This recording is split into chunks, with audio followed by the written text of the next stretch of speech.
إله إلا الله وحده لا شريك له وأن محمدا عبده ورسوله اللهم صل وسلم وبارك على محمد وعلى آل محمد كما صليت على إبراهيم وعلى آل إبراهيم إنك حميد مجيد. Ikhwah sekalian, sesuatu yang paling berat di agama ini adalah istiqomah. Ini nggak bisa ngelihat muka antum gara-gara bendera.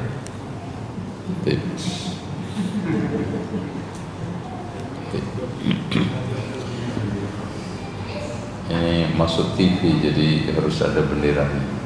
Enggak, sini. Nah,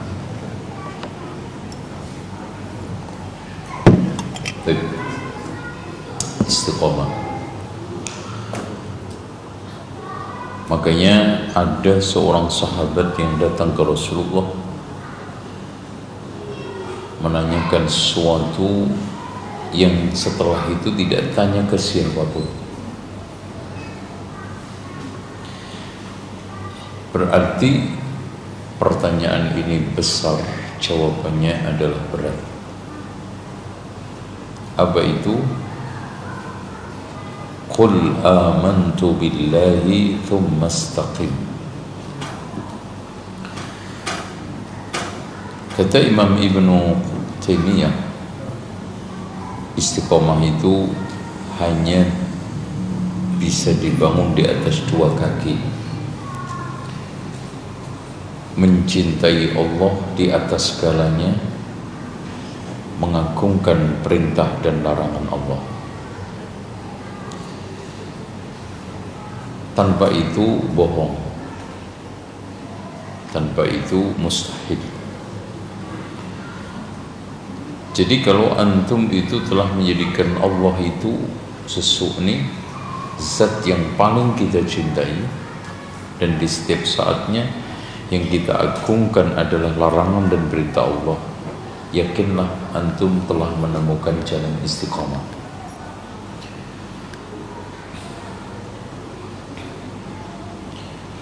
Dan itu adalah sifat utama waliullah. Ala inna awliya Allahi la khawfun alaihim wa lahum yahzanun alladhina amanu wa kanu yattaqun.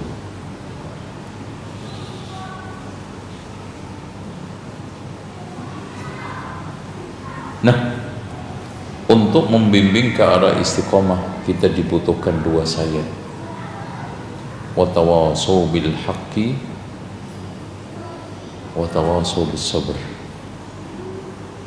Makanya betul kata Imam Asy-Syafi'i, kalau seandainya Allah tidak menurunkan surat kecuali hanya ini cukup untuk menjadi hujjah alam semesta.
Kemuliaan Islam itu hanya ada di tangan orang yang istiqamah.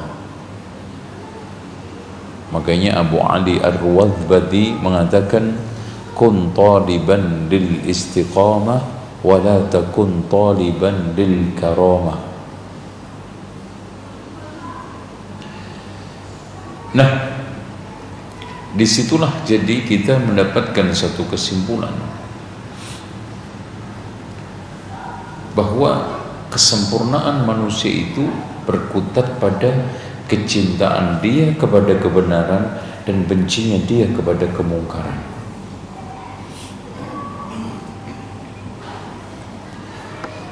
Jadi orang itu makin mencintai kebenaran dan makin membenci kebatilan, di situ makin tampak kesempurnaannya. Makanya kalau kita lihat orang-orang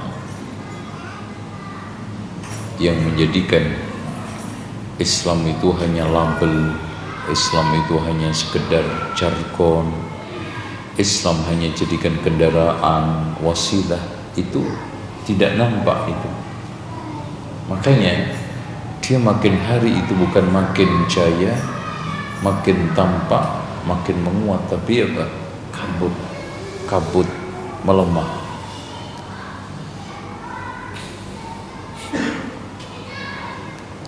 Nah,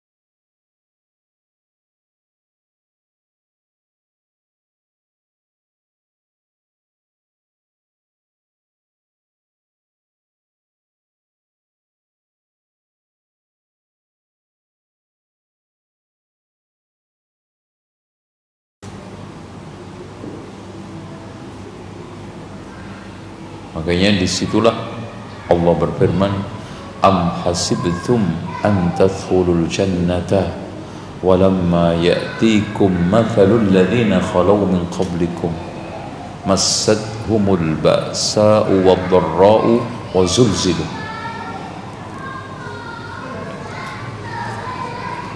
Ya. Nah, zulzilu itu bukan di awal, di proses kita itu berjalan istiqomah. Enggak, istiqomah itu tegak. Orang itu kan kecenderungannya mau duduk layah-layah, nyantai, kalau bisa enggak pulang-pulang gitu. Setelah nemu jalan itu bukan malah istiqomah. Makanya ya ayyuhalladzina amanu ista'inu bis sabri, loh kan berat. Apalagi mempertahankan sunnah.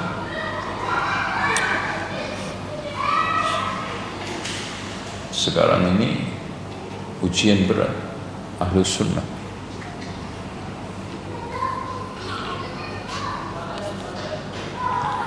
Sekarang tantangan sedikit di kampung RT aja itu bisa viral sampai internasional gara-gara sosmed. Ya. Makanya wa nabluukum bisyarri wal khairi fitnah.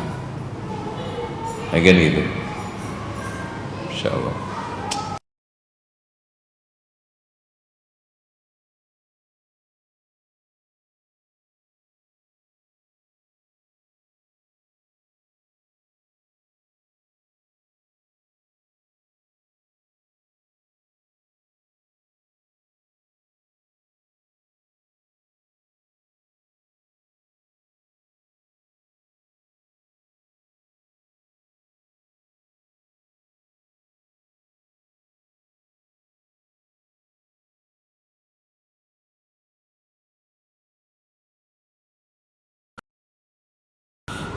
Makanya ada kisah monyet itu diuji dengan angin tornado, pegangan dahannya itu kuat, puting beliung kuat. Ternyata monyet itu jatuhnya diterpa angin sepoi-poi basah. ngantuk dia, blok gitu. Itu. Karena perlu diketahui Pak, sekarang ini terjadi sekularisasi dan liberalisasi yang sangat dahsyat. Dan ciri khas target utama sekularisasi dan liberalisasi itu apa? Tidak ada nilai indah, kebenaran dan kebaikan. Itu cirinya. Sehingga jangankan orang-orang awam, orang yang sudah cerdik cendekia, tokoh, tumbang. Karena standar kebenaran itu sudah bias. Udahlah, jangan ngaku benar sendiri, itu aja udah tumbang kok. Bener kan menurut kamu. Dan di kampus, di pertemuan manapun yang digojok itu nggak ada yang kebenaran absolut. Secara implisit, udahlah, jangan lagi mengatakan wahyu itu kebenaran absolut. Bisa dibantah, bisa diamandemen, bisa diotak-atik. Dengan apa? Interpretasi. Makanya mereka itu sangat gigih mempertahankan tafsir kontekstual. Maksudnya apa? Tafsir yang sesuai dengan aliran liberal dan sekuler. Bukan kontekstual, artinya memang kita harus pahami secara kontekstual. Karena di dalam Al-Quran itu memang ada ayat yang harus kita pahami secara kontekstual, nggak bisa tekstual. Contoh kecil, fas'al qaryah. Apa mungkin kita nanya sama kampung? Kontekstualnya menanyakan kepada penduduk kampung. Tapi itu bukan yang dimaksudkan orang liberal. Islam moderat adalah Islam yang seirama dengan budaya barat, Islam yang mengiyakan pemikiran liberal. Ketika tidak, maka langsung distempel radikal. Kan gitu. Itu aja sudah cukup berat istiqomah. Antum diomongi tetangga aja nggak jadi ngaji kok. Padahal yang ngomongi antum itu nggak pernah ngaji kok, antum percaya gitu. Itu aneh kan? Kecuali yang kritik antum, yang sekarang mocokin antum itu orang yang ngaji.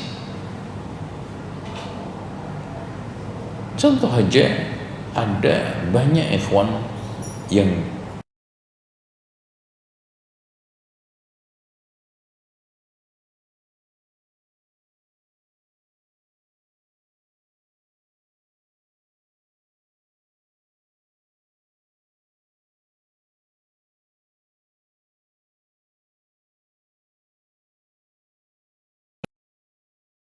berarti Pak, apa itu Wahabi?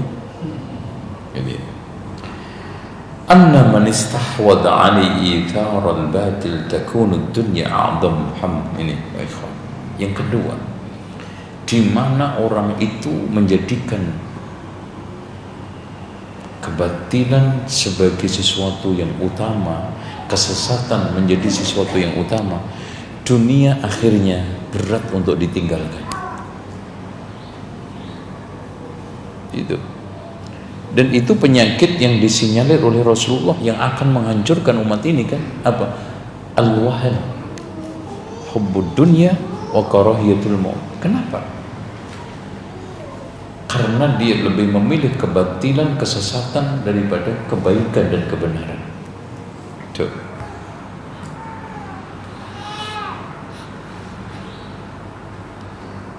Akhirnya antum lihat, fa amma man dia. Tapi Wa amma man khafa maqama rabbih wa nahan nafsa 'anil hawa fa innal jannah. Jadi itu. Jadi fa amma man tagha, itu awalnya dia memilih kebatilan, kesesatan. Wa asarul hayatad dunya. Tapi wa amma man khafa maqama rabbih, taqwa, iman, sunnah. Itu. Makanya yang membedakan Namrud sama Ibrahim, Musa sama Qarun di situ, Pak. Fa ammal insanu idza mabtalahu rabbuhu fa akramahu. Nah,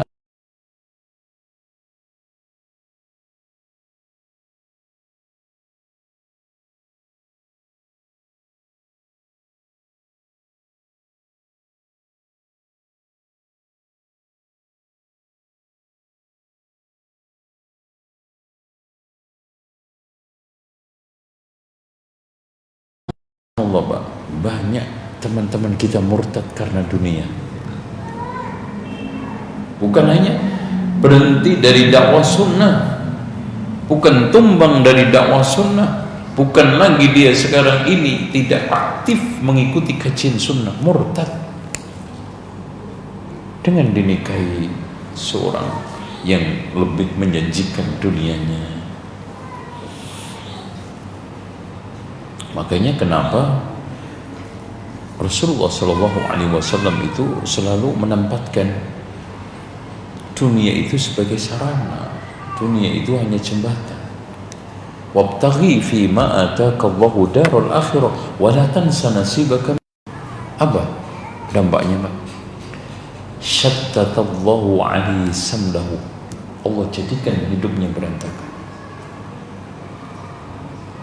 Berantakan. Waja'ala al-faqra baina 'ainai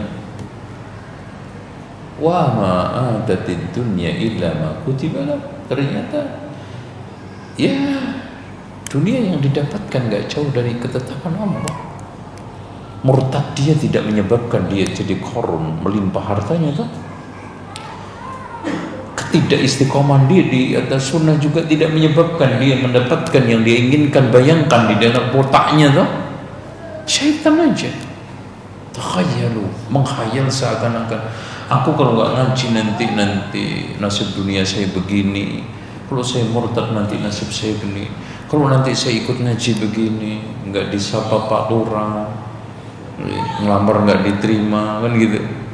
Melihara jenggot nanti begini, diomongin, oh kan ya. Padahal, Pak, tujuan mengejar atau mendahulukan omongan orang itu tujuan yang ada habisnya. Antum senangi dalam masalah jenggot, antum cukup. Nanti gak senang lagi giliran pilpres calonnya beda. Gak senang lagi lamarannya ditolak. Gak senang lagi manusia. Sampai kapan antum? Sampai kapan? Makanya betul kata Imam Ibnu Hazm, kebahagiaan, puncak dari kebahagiaan adalah melempar jauh omongan manusia, hanya memperhatikan omongan Allah dan Rasulnya. Udah gak ada lagi. Itu antum juga di dunia gak diuntung. Antum setelah mengikuti omongan orang, hampir itu antum dibikinin rumah, enggak tau, dicariin kerjaan, enggak juga, apalagi dikasih motor, minim kan sepeda ontel juga nggak dikasih. Antum mengejar ridho Allah, dunia dapat akhirat surga, coba antum di mana gitu loh akal sehatnya? Mendahulukan manusia, membuang Allah dan Rasulnya, di mana ketemu akalnya? Makanya betul, salah satu man kunna fihi wajada bihinna halawatal iman. Ada 3 perkara bila ada di dalam diri kita, kita akan menemukan manisnya iman. Apa itu? Ayyakuna Allah wa rasuluhu ahabba ilaihi mimma siwahu wa ayyuhibbal mar'a la yuhibbu illa lillah wa yakrah an ya'udha fil kufri kama yakrah an yuqdhafa fin nar. Masya Allah. Makanya kadang saya itu dakwah sejak tahun 90-an untuk dari perjalanan dakwah, ya ujung-ujungnya ternyata Masya Allah hanya tinggal ikhlas, sabar, istiqomah. Ikhlas, sabar, istiqomah.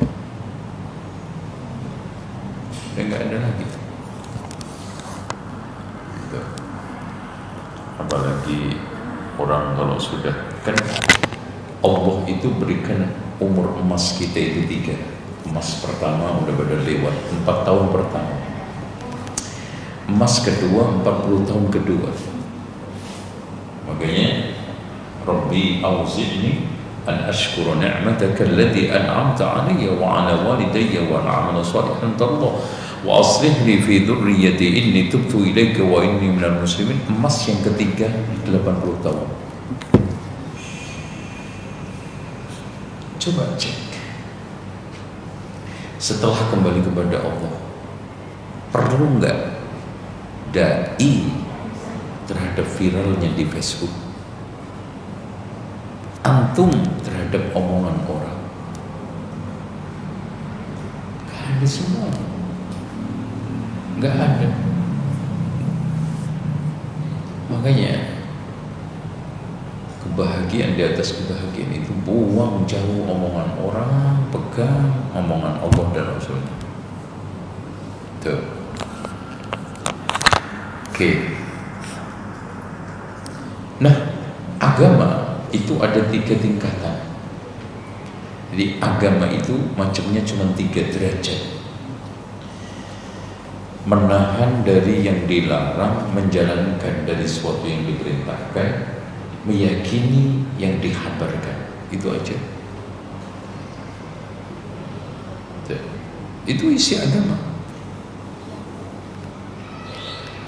Nah, untuk menuju ke sana, nah ini Pak, kenapa sih Allah itu ini nggak apa-apa gini, udah masuk nggak tadi? Oh masuk, lupa nggak tadi? Qadarullah. Oke. Kenapa Pak kebenaran itu tidak dibikin terang benderang? Ya. Kebatilan juga tidak dibikin oleh Allah terang benderang. Tuh. Kenapa? Ada yang bisa jawab? Kan enak dibikin, udahlah biar nggak ada subhat, nggak ada ini, orang awam nggak ada yang sesat, kan enak itu. Gimana enaknya? Ada yang bisa jawab?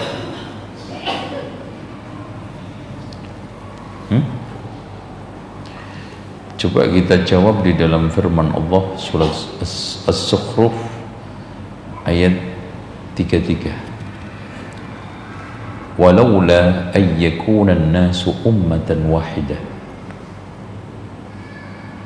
Ya. Kalau seandainya Allah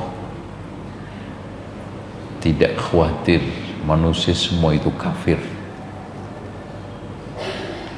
laja'alna liman yakfuru birrahmani liyubuyutihim suqufan min fiddatin wa ma'arija 'alaiha yadhharun. Kalau bukan karena manusia itu ngumpul pada kekufuran dan juga sebaliknya, Allah bisa kok jadikan itu semuanya. Dengan apa jadi? Orang kafir dibikin kaya raya, orang mukmin dibikin miskin semua. Selesai. Bisa Allah, bisa nggak? Ya. Ini malah orang-orang kaya nomor 1 di dunia banyakkan yang kafir apa muslim? Nah itu. Kira-kira gimana?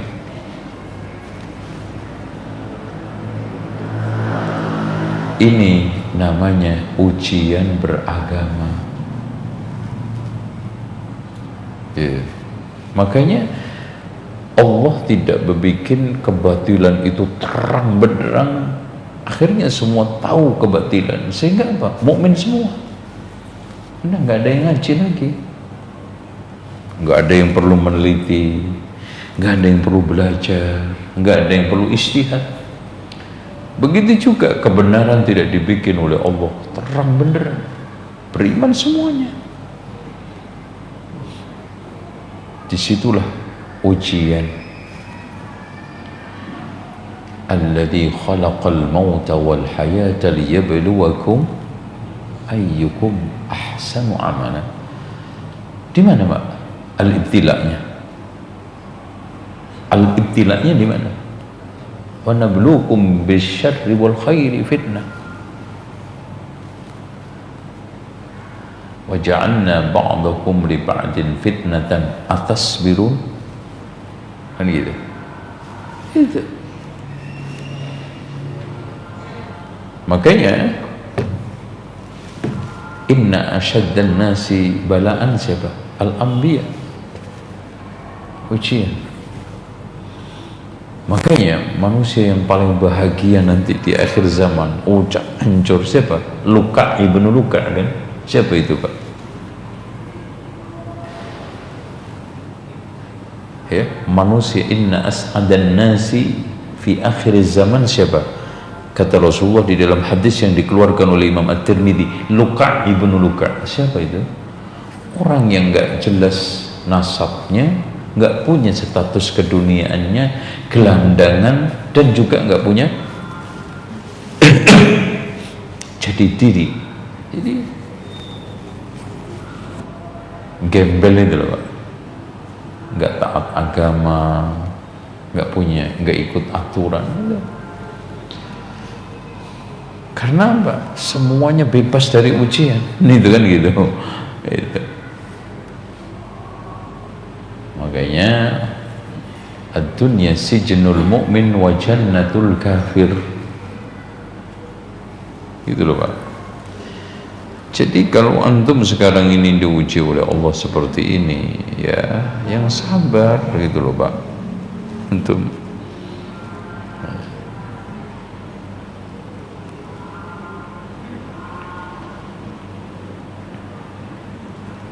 Oke. Jam berapa isya-nya nih, Bos? Nah, masih ada waktu nggak, Pak? Ini gimana metodenya nanti? Ngaji terus atau sholat dulu? Hah? Oh gitu ya, enak gitu. Selesai ngaji terus sholat terus pulang gitu loh maksud saya. Ya. Jadi sekarang ngaji malam itu nggak kayak zaman dulu. Umur 40, 35 itu masih semangat. Sekarang udah meliup-meliup. Gimana? Antum juga sama kan? Ya, minum dulu, Mas.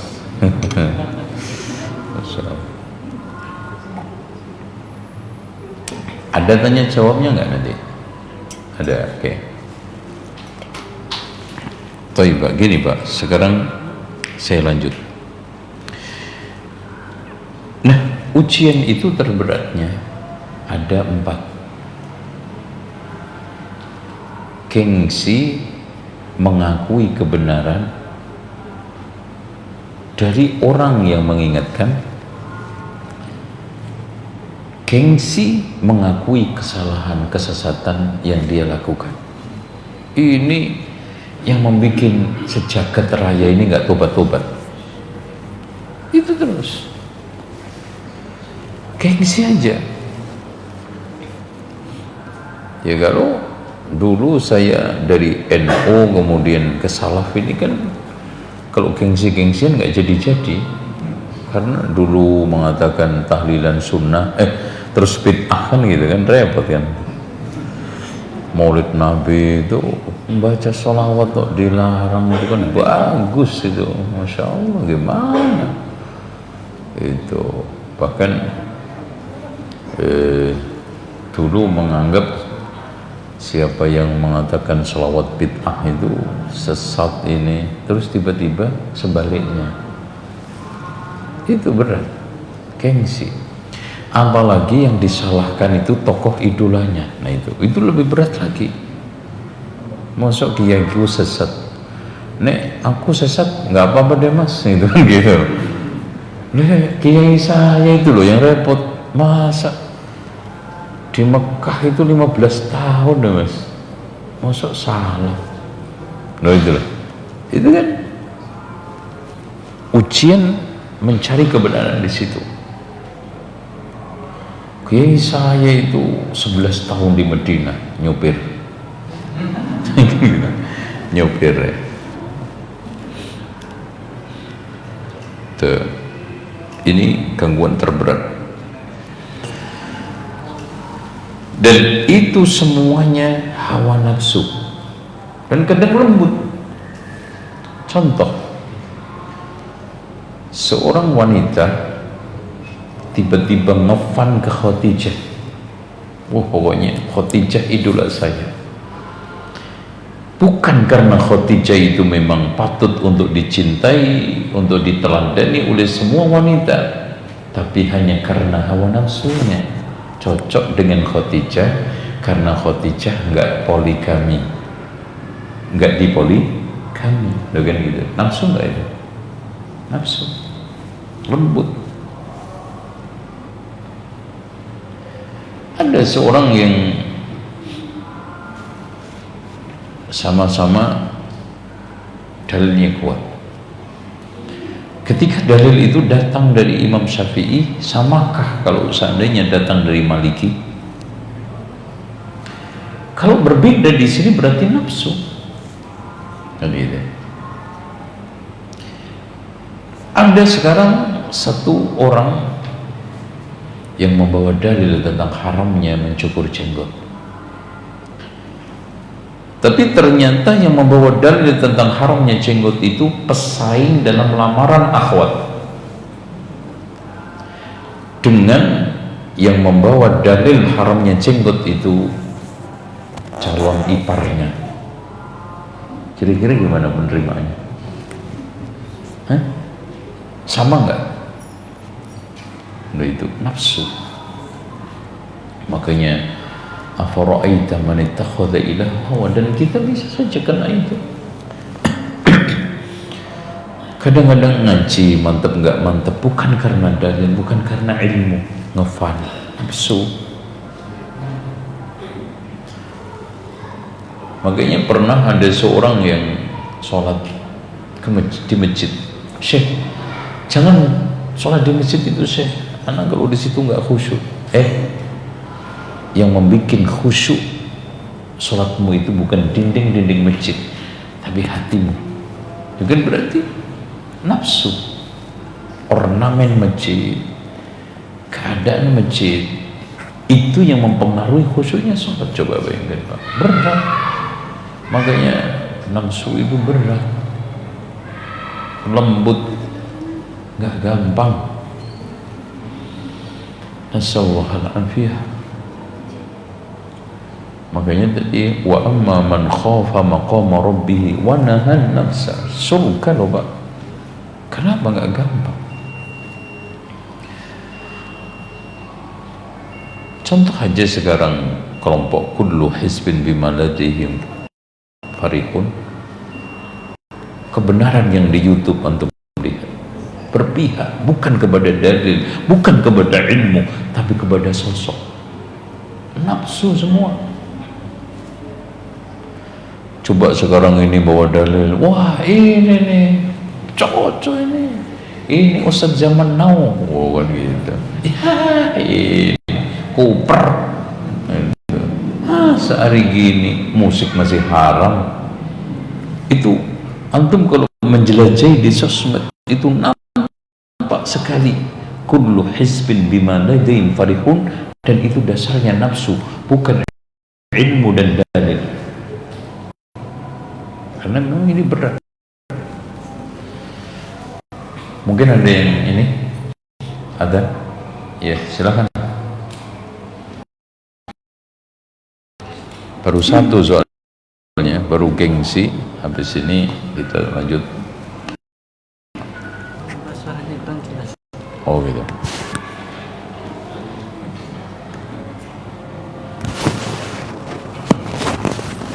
Baru habis ini kita bahas masuk ke tema akidah sarang.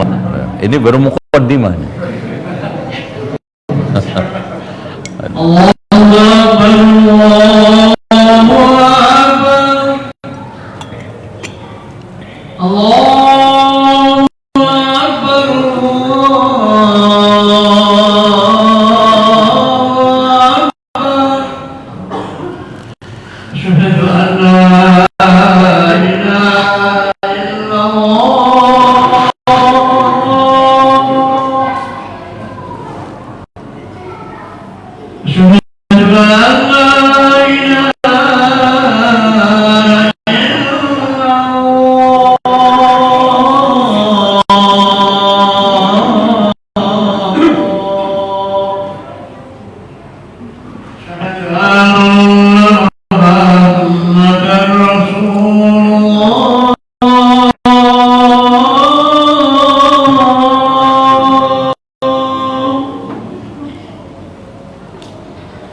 pakai ini tetap.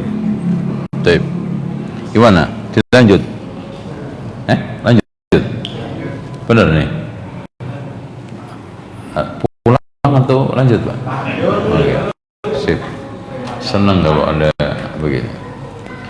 Ikhwan, orang yang tumbuh di atas pemikiran tertentu, kata Syekh Abdul Rahman Al-Yamani di dalam kitab Al-Qaid fi Tashih Al-Aqaid, fala ala syai'in min dhalika fayasbut alaihi yarji anhu illa al-qalb. Bukan orang yang tumbuh di atas keyakinan tertentu dan mendarah daging itu bisa rujuk kecuali sedikit. Wa haula'il qalil, yang sedikit itu yakthur, banyaknya, ayyakuna awwalu ma ba'athahum 'ala al-khuruj amma kanu 'alaihi aghradun dunyawiyatun, yang menyebabkan dia keluar dari keyakinan itu diawali dengan motivasi dunia. Masya Allah, ada yang termotivasi murni keyakinan, itu hebat. Karena apa? Hawa nafsu. Pak, hawa nafsu itu lembut loh Pak, coba. Ustadz itu tahu musik itu haram, supaya nggak haram apa? Memang benar musik itu haram, yang musik ini enggak, loh kan gitu. Yang ini enggak, religi. Kalau akhirnya dia tidak bisa membenarkan musik ini, Mas, ini sebetulnya musik ini haram, ini juga sama haram, tapi kalau nggak sering-sering nggak apa-apa, loh kan gitu. Yang penting jangan melalaikan ibadah, loh kan. Lembut hawa nafsu itu.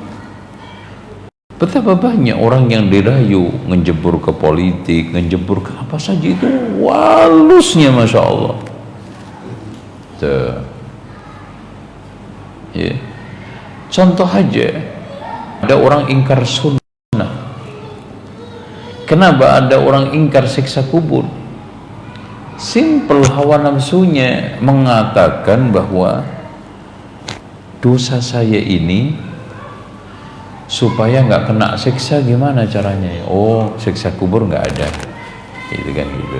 Kalau seandainya ada pun, saya tidak termasuk yang disiksa karena ini beda dosanya, kan gitu. Ya contoh aja riba. Riba itu jelas haram. Ada aja kan ulama atau ustadz yang mengeluarkan fatwa bahwa riba itu bla bla bla bla boleh. Yang riba haram di dalam Al-Quran itu yang dimaksudkan kalau bunganya berlebihan, kalau dikit-dikit nggak apa-apa itu. Padahal wadharu ma baqiya minar riba, kan gitu, tinggalkan sisa-sisa, itu hawa nafsu Pak. Contoh aja, emang tahlilan itu haram, bid'ah, tapi ini enggak Mas, ini bukan tahlilan, ini dzikir, no, kan gitu. Maulid Nabi itu bid'ah, tapi yang kayak begini enggak. Ini ceramah ini, kan gitu. Masya Allah, liku-liku hawa nafsu supaya kita itu terhempas, lembut. Makanya, nah, yang kedua, orang itu menolak, tidak mau mengakui kebatilan, kesesatan yang dia miliki, kebenaran yang dibawa orang lain padahal dalilnya nyata. Yang kedua, setelah gengsi, sombong. Tuh, sombong kan? Batrul haq wa ghaddun nas. Kan itu definisinya sombong. Sombong karena masa dia kan baru kemarin, masa kok dia sih yang menemukan kebenaran bukan saya, itu kan, itu ini sombong juga. Nah yang ketiganya, kebatilan itu lengket karena menjadi faktor penentu ma'isyah dan popularitasnya. Ini juga susah lepas. Nah gimana dia bisa akan bilang musik haram, wong pemasukannya semuanya dari ringtone musik? Ini gimana Mas? Gimana dia akan bisa mengatakan tahlilan itu haram, bid'ah? Loh, cateringnya dia yang garap tahlilan semua, kan gitu. Mas,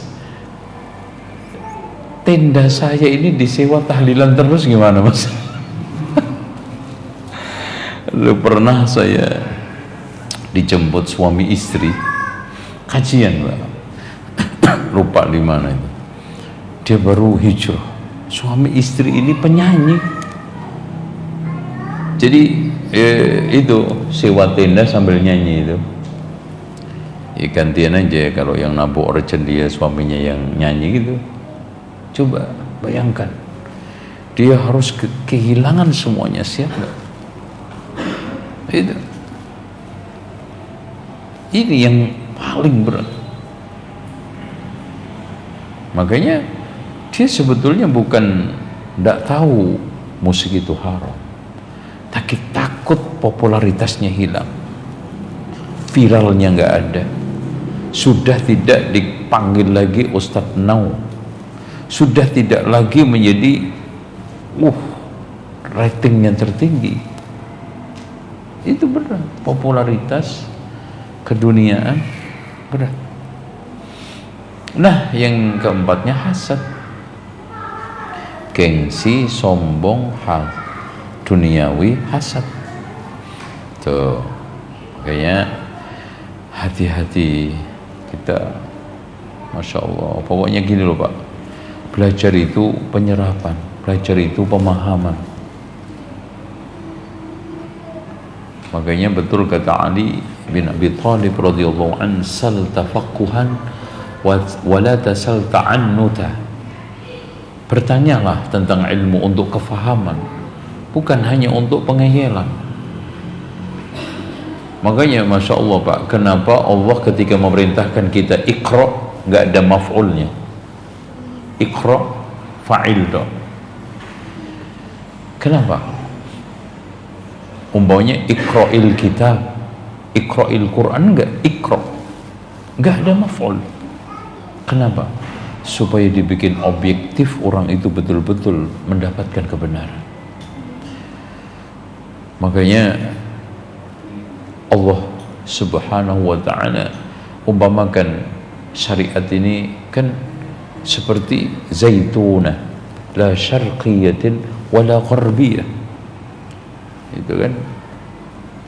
Nah, sekarang sebelum kita masuk ke tema, kita sampaikan beberapa hal. Ini belum masuk tema loh Pak ya.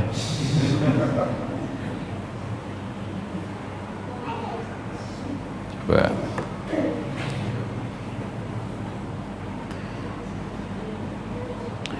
Sebetulnya begini, yang ingin saya sampaikan sebetulnya cuman waktu ya.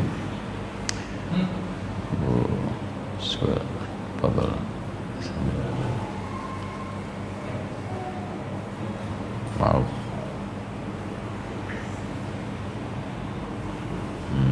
Oke. Ini umat Islam sekarang itu kena penyakit rata-rata 5. Ini yang akhirnya mereka itu membangun akidah yang ringkih. Kekuatan agama itu seperti sarang laba-laba. Pak, wallahi Pak, kalau seandainya ada orang sekarang ditawari antara hilang kerjaannya dengan hilang imannya, dipilih mana? Sekarang dipilih mana? Imannya. Jadi agama itu hanya menjadi sasaran antara ageman aji kalau cari wong Jawa itu. Ya. Piandel, tahu nggak? Jimat. Kalau nggak tawuran ya nggak kepake gitu loh Pak, maksudnya jimat itu. Ya memang berharga, bagus. Jimat. Kalau nggak tawuran nggak dipakai. Gitu.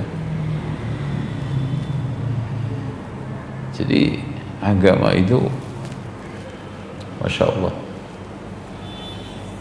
orang itu bahkan terbebani menjadi muslim. Bukan hanya sekedar terbebani menjadi muslim, sekarang kita menemukan di sekitar awam. Makanya banyak orang Islam yang menjadikan Islam itu terpuruk sendiri di kaki sendiri. Yang itu yang diadukan Allah, Rabbana la taj'alna fitnatan lil ladzina kafaru. Ya Allah, janganlah jadikan kami sebagai sumber fitnah buat orang-orang kafir. Karena apa? Muslim sendiri sekarang. Jadi banyak orang yang malu, nggak pede menunjukkan simbol-simbol Islamnya, jati diri Islamnya, minder dengan keadaan Islamnya, itu udah menimpa. Gitu.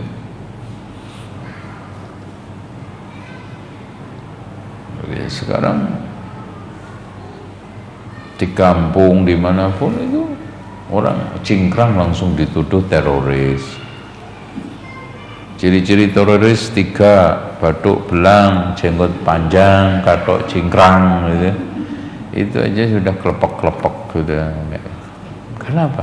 Agama itu kayak tempat jemuran itu loh Pak. Dibutuhin, dipakai, enggak ya sudah. Bukan menjadi suatu betul-betul prinsip. Pokoknya inna sholati wa nusuki, mati hidup tetap Islam, itu udah nggak ada lagi. Dan agama ini, orang beragama itu gampang masuk angin Pak. Sekarang gampang masuk angin, gampang gembes. Rasulullah sudah mengatakan lagi-lagi karena dunia. Badiru bil a'mal fitanan ka qita'il lailil mudlim yusbihu ar-rajulu mu'mina wa yumsi kafira. Kenapa banyak umat Islam yang bersikap seperti itu? Karena satu, at-taqsir fi badlil wus'i, teledor dalam mengerahkan daya upaya untuk belajar. Itu. Antum lihat aja dimanapun orang-orang Islam belajar itu kan nggak mau berat-berat. Muslim itu happy gitu loh. Kayak rokok 76 aja. Yang penting happy.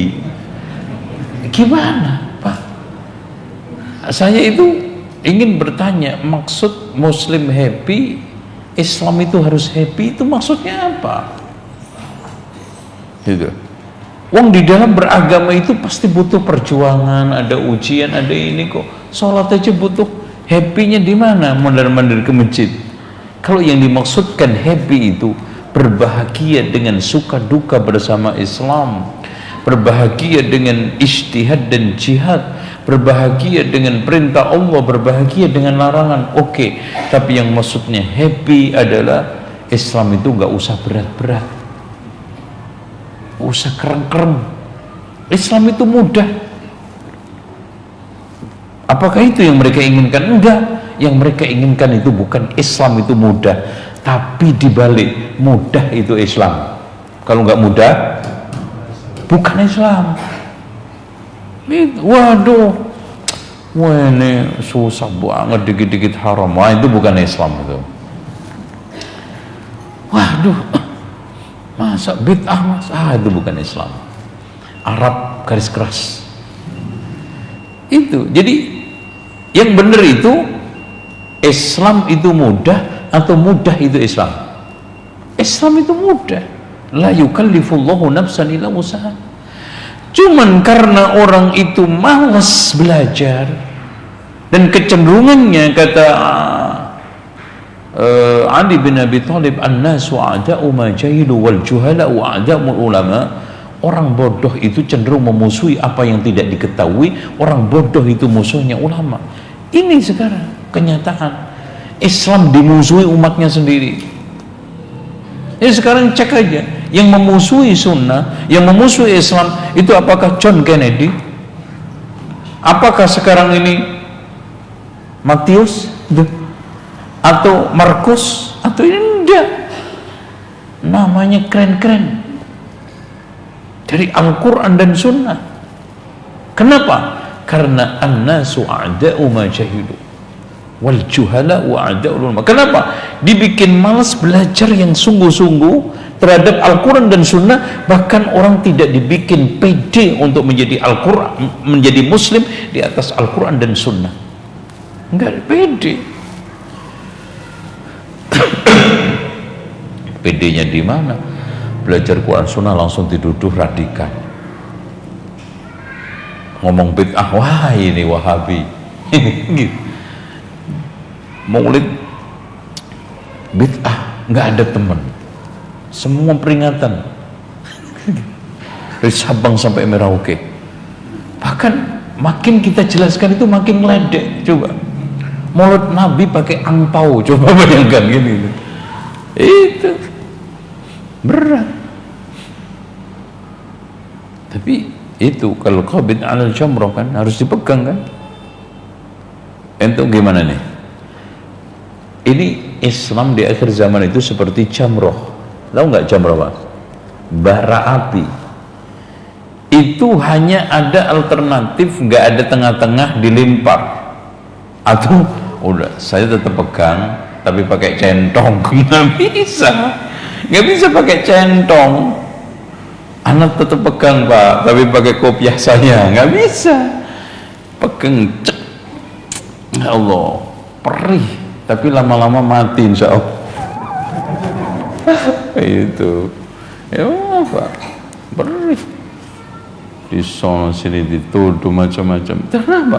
Rata-rata. Coba antum tanya orang awam sekitar antum di kampung antum, ngaji benar-benar sesuai dengan sunnah itu di mana? Enggak ada. Khutbah pun, aduh ya Allah, khutbah Jumat keras kampung, subhanallah, betul-betul bel tidur. Itu pun temanya begitu-begitu. Jadi hari-harinya yang ditonton TV, angin-anginan kata-katanya itu Wahabi. Mendengar, belajar benar-benar Al-Quran dan Sunnah nggak pernah. Gimana coba? Antum tuntut apanya Islam? Kira-kira antum harapannya di mana? Orang Islam itu kebaikannya di mana, Pak? Al-ilm. Makanya al-ilmu qabla al-qawli wal amal. Lah sekarang ngaji Al-Quran, maksudnya kajian Al-Quran dan Sunnah nggak pernah didengar, malah sebaliknya memusuhi, mencela. Antum kira-kira harapan kebaikannya di sisi mana? Terus yang kedua, ini akhirnya berpegang teguh dengan sesuatu yang nggak bener. Coba bayangkan, tes saja sekarang, ada jamaah masjid hilang setengah baris atau satu baris berkurang, heboh nggak mereka? Heboh nggak? Beduk hilang, ayo, heboh nggak? Ayo, jangankan beduk, mas, tasbih hilang aja langsung lapor ke Kapolres. Pak, laporan udah kehilangan apa Pak? Tasbih, paling dicuri itu Wahabi. Langsung yang dituduh, belum cross check, belum ini pasti jenggot ini. Coba bayangin Pak, di masjid setiap hari banyak orang yang hilang, tidak berjamaah. Di kampung ini, sekitar kampung ini banyak yang nggak sholat. Bahkan subhanallah, kaum muslimin yang menyerang teman-teman kita di Lombok, itu di sekitarnya banyak pelacuran, nggak diapa-apain. Tapi sekarang subhanallah, ada orang nggak tahlilan satu aja, waduh heboh, berita BBC masuk itu. Tapi orang nggak sholat berpuluh-puluh di kampung itu, bahkan beratus-ratus, nggak ada yang terusik. Coba bayangin. Karena orang itu sudah kebalik-balik, kuatnya keyakinan yang bukan agama, lemahnya keyakinan yang agama, yang hak. Itu. Coba, ada nggak pernah dengar antum orang diencem RT nggak dikasih KTP gara-gara nggak sholat? Wah, RT hebat ya, Bapak nggak saya bikinin KTP. Oh kenapa Pak? Bapak nggak sholat. Ciri-ciri Muslim itu sholat, kalau nggak sholat kafir. Gimana Bapak nggak malu nih ditulis Islam? Ada yang gitu. Wah, nyampe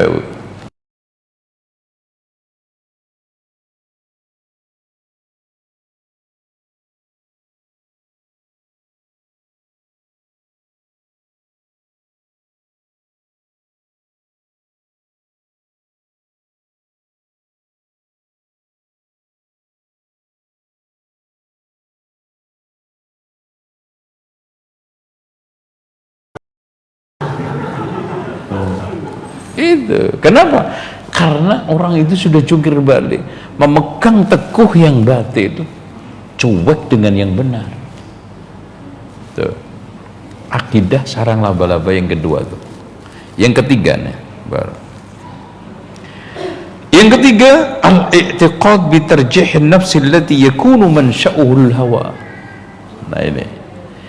Jadi dia selalu mengutamakan perasaan yang itu sumbernya hawa nafsu rata-rata. Perasaan saya itu sesat itu. Perasaan. Jangan ngaji ke situ. Sesat. Bapak taunya dari mana? Ya katanya. Bapak nggak pernah ngaji. Ya enggak lah. Udah jelas sesat kok ngaji. Coba bayangkan, dengan kipas-kipas sambil bakar jagung langsung memvonis sesat, hanya perasaannya Wes nggak enak itu agama kayak begitu, itu nggak enak. Apa-apa dilarang, apa-apa bid'ah, apa-apa haram, loh kan perasaan. Man sya'uhul hawa. Dan rata-rata ulama aja itu tidak boleh dikedepankan dalam masalah ijtihad. Ulama. Dan beberapa pendapatnya ulama itu ditolak karena lebih mengedepankan perasaan daripada dalil. Akhirnya apa? Ketika tarjih pendapat itu kelihatan.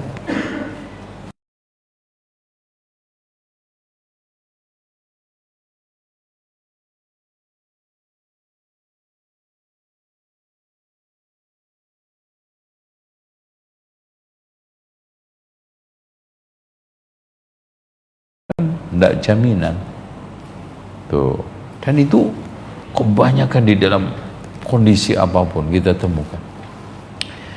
Nah, yang keempat ya, tidak mau rujuk kepada kebenaran meskipun telah nyata dalilnya.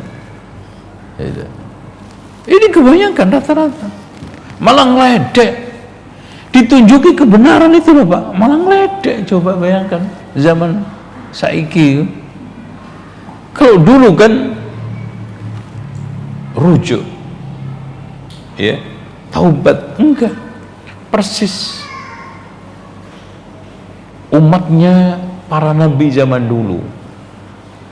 Allahumma in kana hadha huwal haqq fa amtir 'alaina hijaratan minas sama.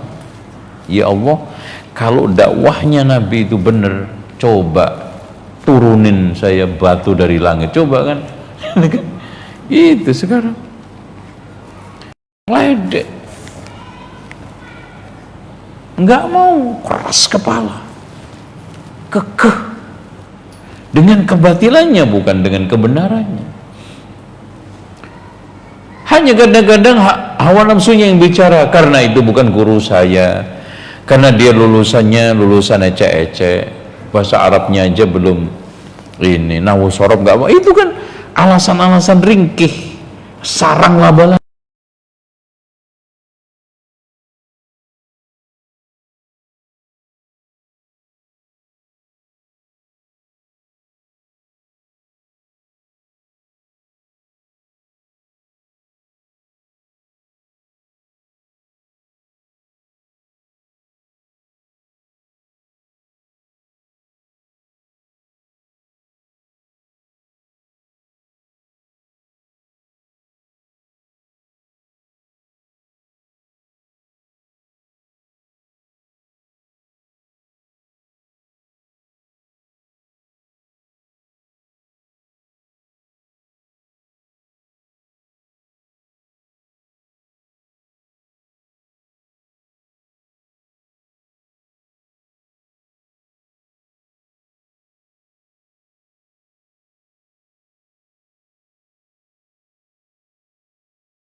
Musuhi setiap orang yang dianggap lawannya, apalagi ada enggak lewat karena antum bukan tokohnya, karena antum bukan guru besarnya, atau dicurigai menjadi musuh, udah. Jadi kalau sudah dianggap musuh, udah nggak pernah benar. Itu, ini Pak, percaturan mencari kebenaran dan sulitnya suka duka. Dari sini kita bisa simpulkan, yufakkir fi syarafil haq wa dhi'atil batil. Makanya dari sini hendaknya kita itu berpikir matang-matang, masak-masak mulianya kebenaran dan rendahnya kebatilan. Itu satu. Itu kalau antum terus, ya Allah, jadi orang baik itu mulia, jadi buruk itu rendah, jadi orang hak benar itu mulia, jadi orang batil itu rendah, jadi sunnah itu mulia, ahli bid'ah itu rendah, ahli tauhid itu mulia, ahli syirik itu rendah. Terus begitu insya Allah antum. Kedua, yufakkiru fi nisbati na'imid dunya ila ridwanullahi rabbil alamin. wa na'imil akhirah. Antum selalu bandingkan nikmat dunia, ridho Allah dengan nikmat akhirat. Bandingin terus. Ya Allah, ana hanya kehilangan kerjaan, yang penting gak kehilangan surga. Kayak gitu loh Pak. Ana hanya kehilangan temen, ana hanya kehilangan status dunia, hanya sekedar RT.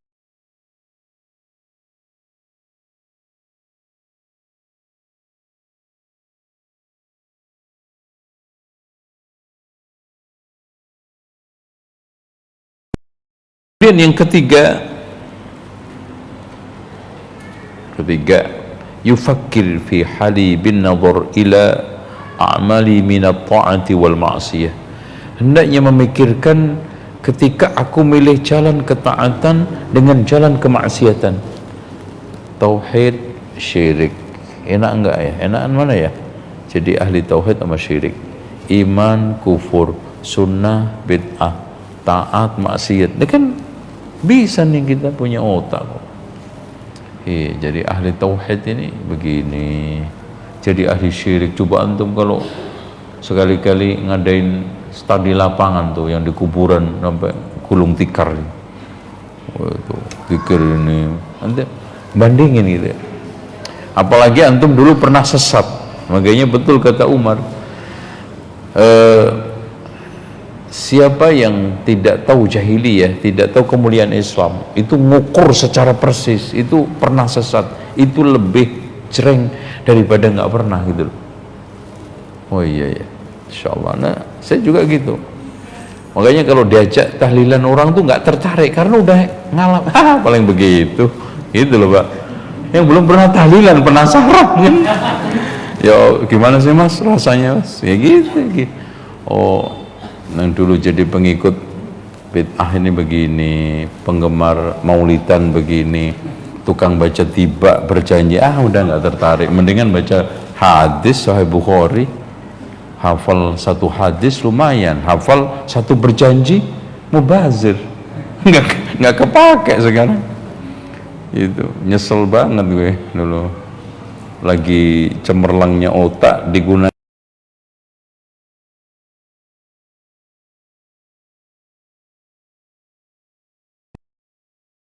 paling banter, sholli ala Muhammad, berdiri gitu, sholli ala qiyam, sholatullah, kan gitu aja gitu. Terus habis itu baca rawi, abtadi'ul imla bismidzatil aliyah mustadiran faidhal barakati ala ma ana lahu wa aula Allah. Ana juga begitu, ketika ana dulu tidak pernah di suatu organisasi, ya mungkin penasaran, malah mau masuk LDI umpamanya saya, kan gitu. Karena anak nggak pernah ngerasain. Kalau antum, udah paling begitu, udah menakan begini gitu loh. Jadi masing-masing punya background gitu loh Pak. Terus yang keberapa? 4, yufakkir fi hali ma'al hawa. Gini Pak, hendaknya kita itu berpikir, ya Allah, alhamdulillah aku diselamatkan dari hawa nafsu. Karena hawa nafsu, gini contoh, antum sekarang sikapnya sama enggak ketika mendengarkan Rasul dihujat dengan Nabi Daud dihujat?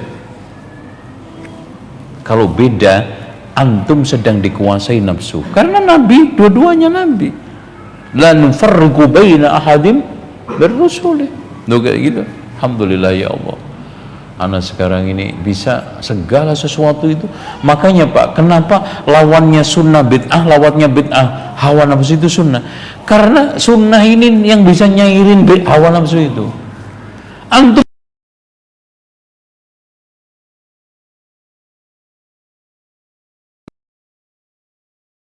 ada orang yang sedang dalam keadaan dosa tapi menyangka itu beribadah, yaitu apa? Baca salawat burdah, kan sunnah itu yang bikin. Ya Rabbi bil Mustafa baligh maqasidana, itu bahkan menjadi lagu kebangsaan majelis ta'lim hampir seluruh Indonesia. Artinya kalau ada majelis taklim nggak ada itu pasti Wahabi. Itu, aduh repot. Ya Rabbi bilang, yang lebih lucu lagi, Maqdir disetel di masjid. Maqdir, Maqdir ada Maqdir, Washlam bi'ana itu kan lagu patah hati. Antum baru itu kan Washlam bi'ana Maqdir. Apa dosa saya sehingga kau putuskan cinta di tengah sedang mau mekar-mekarnya? Itu kan, itu disetel di masjid, ibu-ibu nangis terenyuh. Masya Allah, ini lagu menyentuh banget. Menyentuh apa? Antum aja nggak tahu artinya. Itu kan gitu. Kenapa? Mana Pak yang bisa menunjukkan antum? Sunnah. Makanya Rasulullah mengatakan, inna likulli syirratin fatratan inna likulli amalin syirratan wa inna likulli syirratin fatratan faman kanat fatratuhu ila sunnatin faqad ihtada wa man kanat fatratuhu ila ghairi dzalika faqad halak. Setiap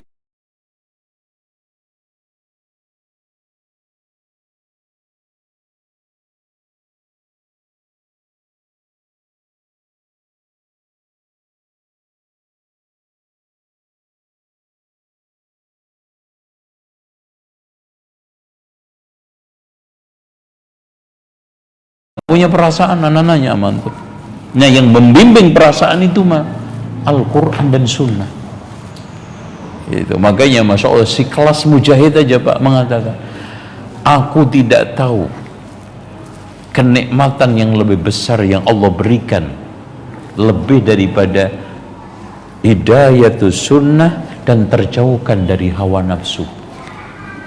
Makanya betul kata Imam Ibnu Qayyim bahwa nikmat itu ada dua, nikmat mutlaqah yaitu nikmatu al-hidayah ilal islami wa sunnah, yang kedua nikmat muqayyadah terbatas, sehat, afiah, terbatas.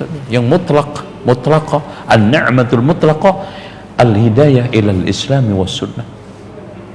Nah, ini kan dibutuhkan ngaji. Dan gini Pak, kenapa kita itu ngaji terus? Karena manusia itu bawaannya lalai. Ilmu itu dicari semuanya, dapatnya nanti separuhnya. Cek aja antum habis ngaji nih pulang, sisanya apa? Paling judulnya dok. Itu. Kalau dicari separuhnya, hilang semuanya katanya Syekh Ibnu Utsaimin. Enggak kena sama sekali. Makanya terus, apalagi syubhat itu update. Lah, antum aja setiap hari update status tuh. Kalau enggak Facebook antum mati tuh. Nah, gimana? Subhat update terus, bid'ah update terus. Walaupun bid'ahnya itu terus Maulid Nabi, tapi subhatnya kan diupdate kan. Lah, antum enggak mengupdate ilmu gimana? Ibarat senjata, enggak diperbarui, enggak ada inovasi, yang goleng tumbang. Ya sekarang ini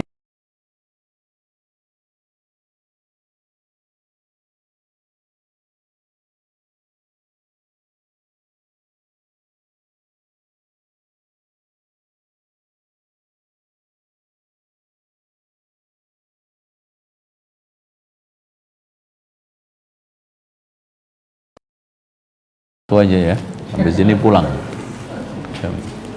jam oh sih pas 7:30. Ini satu-satunya pertanyaan, habis ini ditutup ya. Mohon penjelasan Ustadz tentang bom di Makassar kemarin, soalnya menambah berat buat kita yang pemahaman salaf. Pertama begini, antum jangan bikin berat biar enteng. Udah berat, ente sendiri yang bikin berat. Perang 2 kali berarti. Makanya anak nggak pernah ngurusin.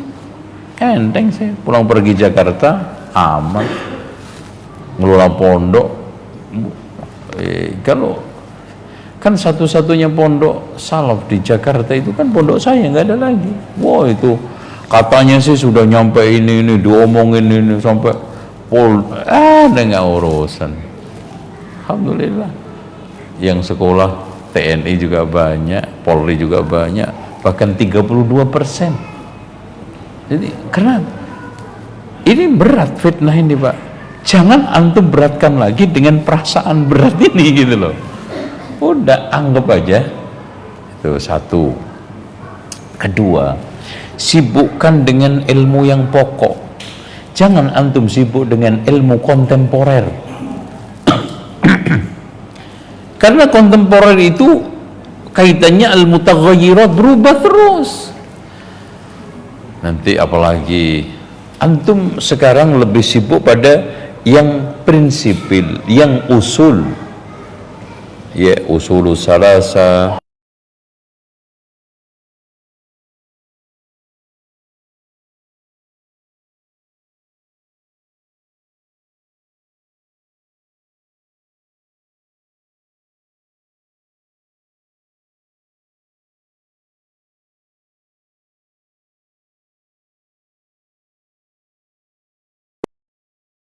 Bukan jihad, matinya bukan syahid, pelakunya bukan mujahid. Urusan akhirat serahkan kepada Allah. Tuh. Lah kalau kita dituduh, oh Pak, tuduhan itu kan pertama yang nuduh siapa? Hah? Nabi Nuh pernah dipusingkan karena dituduh tukang sihir oleh kaum yang menentang. Nabi Muhammad dituduh gila sama Abu Jahal, Abu Lahab. Pusing? Enggak. Karena Allah tidak pernah mengatakan dia gila. Loh, selesai. Ma anta bi ni'mati rabbika bimajnun. Udah, yang penting Allah enggak kok. Dikatain paling. Dia juga bentar mati. Udah. Antum dikatain di Lamongan, pergi ke Jakarta aja hilang, lupa. Dikatain di Jakarta, pergi aja ke Lamongan. Gitu. Manusia ketemu pisah, hilang, muncul. Mau apa? Hidup, mati, tenggelam, muncul, ketemu, pisah. Manusia itu. Jadi alhamdulillah. Ya kalau dibikin ruwet Pak, saya lebih ruwet daripada antum. Pertama, antum kan nggak terkenal banget. Anda biar gojlok antum ya. Itu pertama. Terus kedua, ya kalau dikata-katain kan masih kenyangan saya gitu loh Pak. Itu kan, wah apalagi status saya di Facebook itu kan, di YouTube kan.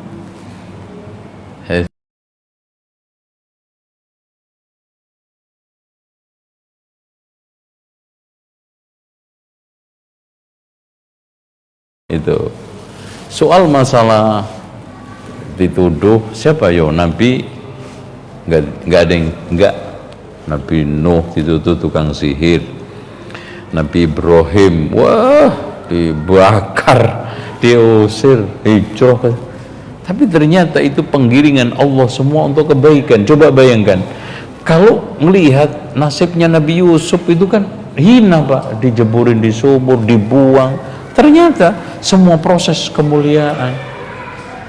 Begitu juga anak diteror, diucat, di ini. Oh ternyata semua berproses untuk kepada mulia. Itu aja. Yarfa'i pasti itu. Yarfa'illahu alladhina amanu. Contoh aja sekarang Pak, Nabi Ibrahim dibakar, dibuang, hijrah akhirnya ke Palestina. Hijrah, susah Pak ya. Ternyata bukan untuk kehinaan. Nabi Ibrahim untuk kemuliaan, bahkan mengembangkan bangsa menjadi cikal bakal Nabi Rasul. Wujudnya Mekah, Medina, kan? Nggak ada. Apapun yang kita hadapi, mau dihujat orang, dihina orang, itu proses kemuliaan semua. Kalau antum itu di atas mulia, kayaknya nggak pernah sedih. Ujian hidup itu hanya seperti ini. Nah mungkin antum repotnya itu kalau lagi mau kondangan aja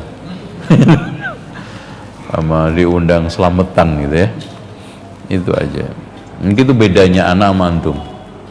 Di Jakarta kan jarang, nggak pernah bahkan anak diundang tahlilan tuh. Mungkin antum kadang-kadang masih nyasar diundang tahlilan, itu aja bedanya. Anak pertama kali datang ke Lamongan dulu kan aneh, orang jenggoten, istri cadaran. Tapi sekarang alhamdulillah jalan aja.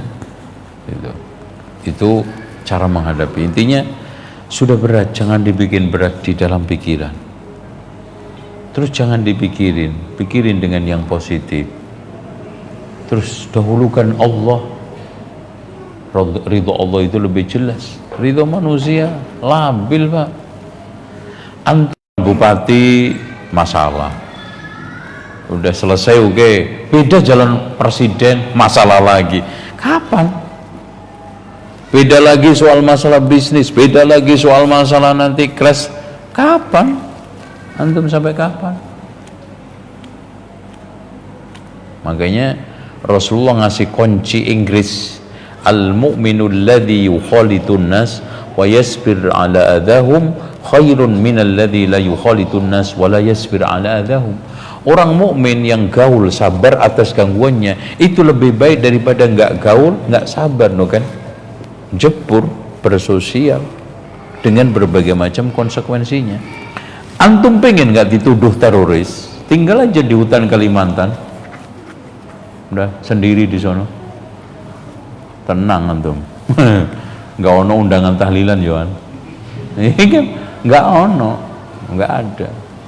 Tenang. Enggak ada maulidan di tengah hutan. Itu. Enggak ada persaingan. Enggak mungkin toh. Iya nyampur kita. Saya antum gitu. Anak ini di Lamongan hidup. Mau apa? Lamongan. Jangan menghayal Mekah gitu loh. Nanti antum stres. Coba kalau di Mekah, ini udah pindah aja. Ya kan repot, giliran di Mekah pengen di Lamongan, kemudian di Lamongan pindah pengen di Mekah. Antum, saya ini sekarang tinggal di Jakarta. Realita Jakarta seperti ini. Gitu. Apa yang paling terbaik? Ihris ala ma yanfa'uk wasta'in billah wala ta'tib baksos. Apa yang paling positif? Ngumpulin ikhwan untuk suatu keperluan dakwah. Ihris ala, dalam hal proses wasta'in, kita nggak bisa sendiri, minta bantuan sama Allah dalam menghadapi permasalahan, tantangan. Wala ta'jas, jangan melemah. Dia mau apa? Dihadepin. Hadepin. Sakit, hadepin. Covid, hadepin. Suami mau nikah, hadepin. Nah, kan gitu. Dihadepin nggak? Umpamanya gitu. Suka kan gini, masalah dihindari, kerjaan dipikiri, kan gitu. Suka gitu. Ibu-ibu contoh, tiap hari ngedumel. Karena apa? Cucian cuma dipikiri. Coba, masak dipikiri, bersih rumah dipikirin, nyuci pakaian dipikirin. Selesai nggak? Kerjain. Jangan dipikirin, adepi, jangan dihindari. Itu aja. Ya walaupun kadang tertatih, kadang-kadang kita nggak pede, kadang down, itu proses. Mendingan jatuh, pernah berjalan, dan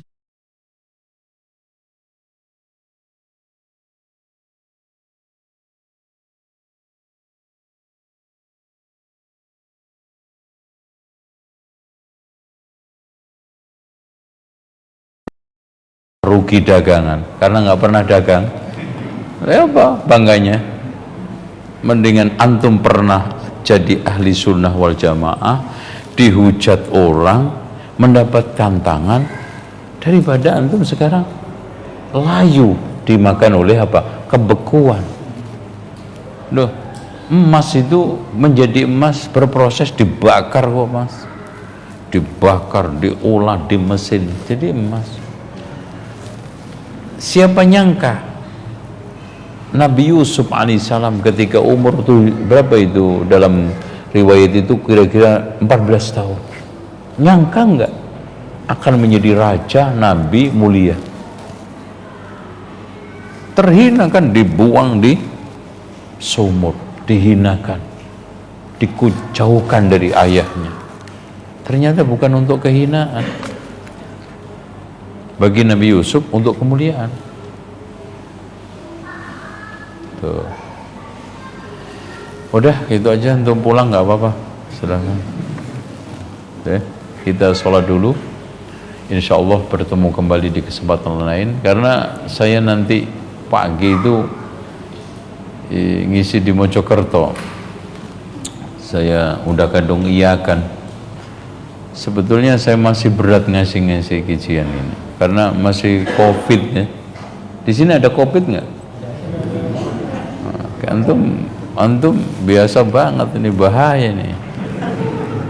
Bisa nggak ada jarak, salam-salaman biasa. Jadi, tapi anak di Lamongan seminggu juga ketularan antum kayaknya deh. Sudah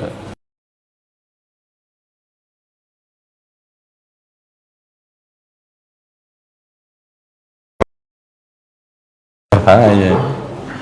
Oke ya, insyaallah.